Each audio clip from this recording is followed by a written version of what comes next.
la sophrologie, c'est une méthode thérapeutique, avant tout, qui a été fondée dans les années 60 par un neuropsychiatre espagnol qui s'appelait Alfonso Caicedo et qui est toujours en vie.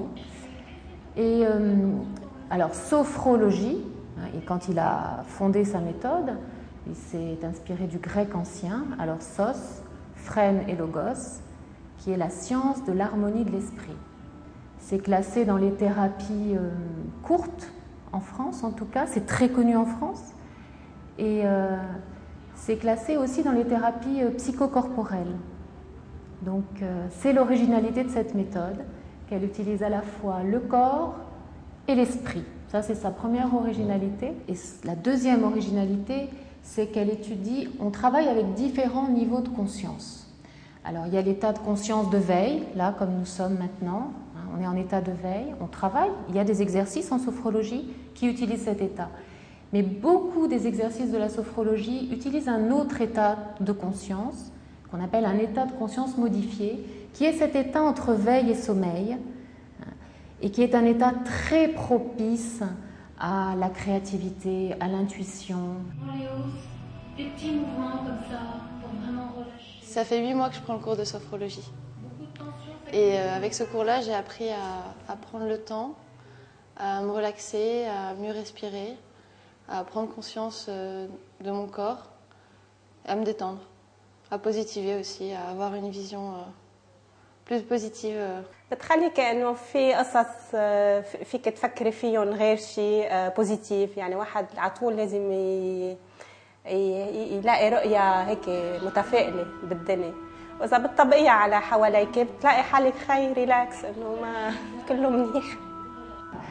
La sophrologie, ça s'adresse en priorité aux gens stressés, anxieux et alors oui, les stressés, les anxieux et les gens qui ont des douleurs surtout musculaires. Et après, il va y avoir, alors en France, on travaille beaucoup, nous les sophrologues, en obstétrique, c'est-à-dire tout ce qui est préparation à l'accouchement. On travaille aussi beaucoup dans le milieu du sport, tout ce qui est préparation aux épreuves sportives, préparation mentale aux épreuves sportives. Et aussi en médecine, en collaboration avec les psychiatres. Ça peut être un support pour des gens qui sont en dépression. Et les enfants, c'est la même chose. Alors les enfants que je reçois et que j'ai en cours collectif ici, à la clinique Rizeuk, c'est des enfants très anxieux, alors surtout les examens, l'école. Ou alors il y a aussi des jeunes filles qui commencent à avoir des problèmes, des troubles alimentaires, anorexie, boulimie. Tout ça, c'est aussi lié à je suis mal dans ma peau, j'ai pas confiance en moi. Donc être bien dans sa peau, ça c'est vraiment un des aspects de la sophrologie, être bien à l'intérieur de sa peau, être bien dans son corps.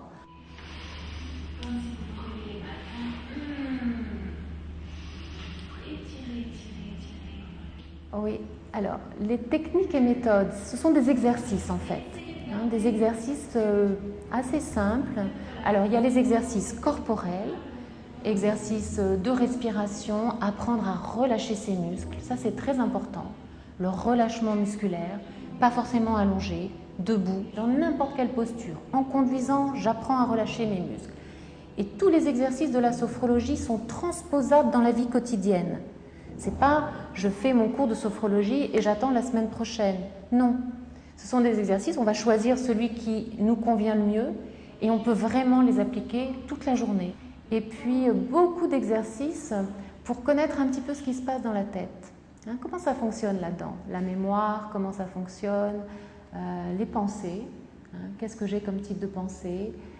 Ma concentration, est-ce que je suis quelqu'un capable de me concentrer? Sinon, la sophrologie apprend ça beaucoup, à se concentrer. Je ne cherche pas du tout à l'imposer, mais je me dis, ça fait 2 ans, 3 ans maintenant que je pratique régulièrement la sophrologie à Rizeuk, en tout cas, et je me dis que si c'est efficace, ça va se savoir. Et c'est exactement ce qui est en train de se passer, c'est-à-dire qu'il y a essentiellement un bouche à oreille qui est en train de se faire, et puis on commence à en parler.